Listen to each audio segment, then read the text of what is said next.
Hi and welcome, this is Eleni, and today you will follow my process of creating a face on the last background that was sent to me from an artist friend.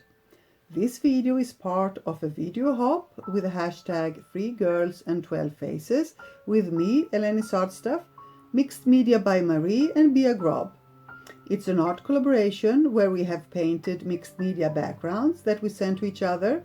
And then, every first Friday of every month throughout this year, we have painted a face on each other's background. So after watching this video, you are very welcome to find the links to Marie's and Bia's videos in the description box below and go and check out the faces they created for this month. The collaboration for this year is over, but stay tuned for the next one, where we will challenge ourselves to create faces on smaller sized backgrounds. Hope you enjoy our creative journey and maybe get inspired in the process. Don't hesitate to leave any questions below.